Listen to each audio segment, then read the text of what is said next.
Australia के खिलाफ तीसरे टेस्ट मैच में टीम इंडिया हार की कगार पर खड़ी हुई है। जिस तरह से ऑस्ट्रेलिया ने पहली पारी में बल्लेबाजी की, उसने इंडियन टीम को इस मुकाबले में पूरी तरह से बैकफुट पर ढकेल दिया है। इंडियन टीम इस टेस्ट मैच को नहीं जीत सकती। हद मार के 15% चांसेस है कि इस टेस्ट मैच को ड्रॉ करवा ले, लेकिन 85% चांस है कि इंडियन टीम इस मैच को बुरी तरह से हारेगी। लेकिन अब जो सबसे बड़ा सवाल है वो ये है कि क्या तीसरा टेस्ट मैच हारने के बाद इंडियन टीम WTC के फाइनल में जा पाएगी? तो देखिए, हारेंगे ये मुकाबला, ये 85 से 90% तय है कि आपको इस मुकाबले में हार मिलेगी।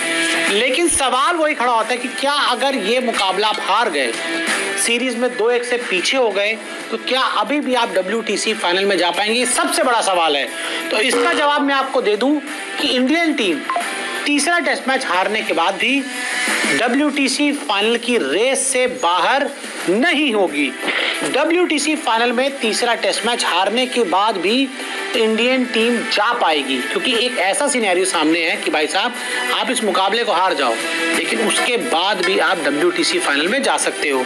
और उसके लिए मैं आपको बताऊं, हालांकि आपकी जो राह है वो बहुत ज़्यादा मुश्किल हो जाएगी, क्योंकि अगर आप इस मैच को जीतोगे, राह बहुत आसान हो जाएगी। लेकिन अब आप इस मैच को जीतने नहीं वाले हो, या तो ड्रॉ होगा या फिर 85% चांस आप हारोगे।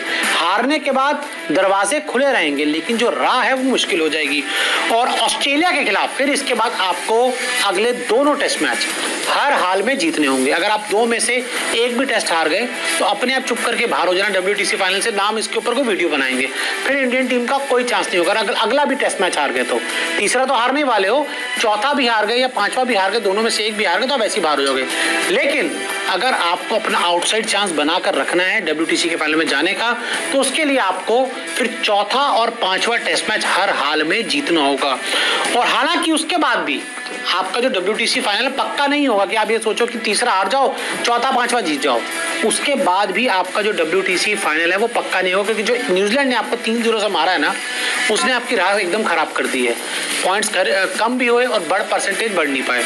तो दूसरे नतीजों पर इंडिया को रहना होगा निर्भर, यानी कि अगले दो टेस्ट मैच जीतने के बाद भी चौथा और पांचवा इंडियन टीम को दूसरे नतीजों पर निर्भर रहना पड़ेगा। यानी वही रॉयल चैलेंजर्स बैंगलोर वाला हाल इंडियन टीम का बन जाएगा कि भाई ये इससे जीत जाए, वो उससे जीत जाए, इधर से हार जाए, उधर से हार जाए, वही सब समीकरण होता रहेगा। तो इसके लिए ऑस्ट्रेलिया के खिलाफ एक टेस्ट ड्रॉ करे श्रीलंका, तो इंडियन टीम अगर मान लीजिए इस सीरीज को 3-2 से अपने नाम करती है, तीसरा टेस्ट मैच हार जाती है, चौथा और पांचवा जीत जाती है और सीरीज 3-2 से जीत जाती है, तो फिर इंडियन टीम को ये चाहिए होगी भाई श्रीलंका एक टेस्ट मैच ऑस्ट्रेलिया के खिलाफ ड्रॉ कर दे। हालांकि जिस तरह का क्रिकेट इंडियन टीम इस सीरीज में खेल रही है, जो घटिया परफॉर्मेंस इंडियन टीम का अभी तक रहा है, उसको देखकर तो मैं यही कह सकता हूं कि इंडियन टीम के WTC के फाइनल में पहुंचने के कोई चांस नहीं है, दूर दूर तक चांस नहीं है। लेकिन यू नेवर नो, क्रिकेट का खेल है, अनिश्चितताओं का खेल है, हर प्रेडिक्शन फेल है, कभी भी कुछ भी हो सकता है, इंडियन टीम कमबैक कर सकती है। तो ऐसे में श्रीलंका ने टेस्ट ड्रॉ किया तो इंडिया फाइनल में, यानी कि अगले दो टेस्ट मैच आप जीतो और फिर उसके बाद उम्मीद करो कि जो श्रीलंका है वो एक टेस्ट मैच में ऑस्ट्रेलिया के खिलाफ ड्रॉ करा दे। तो ये एक समीकरण बनेगा सिर्फ इंडिया का WTC फाइनल में जाने का, क्योंकि आप तीसरा टेस्ट मैच हार रहे हो, ये ऑलमोस्ट कंफर्म हो चुका है। चौथा पांचवा आपको हाल में जीतना होगा और फिर उम्मीद करनी होगी, दुआ करनी होगी कि श्रीलंका भी ऑस्ट्रेलिया के खिलाफ एक टेस्ट मैच ड्रॉ कर दे। हालांकि ये सारा समीकरण होता हुआ करंट फॉर्म के हिसाब से मुश्किल लग रहा है, लेकिन भाई साहब उम्मीद पर दुनिया टिकी है, उम्मीद पर दुनिया कायम है। तो इंडियन टीम की WTC की फाइनल की राह भी फिर कायम होगी। तो ऐसे में आपको क्या लगता है, इंडियन टीम WTC फाइनल में जा पाएगी या नहीं? हमें कमेंट करके जरूर बताएं।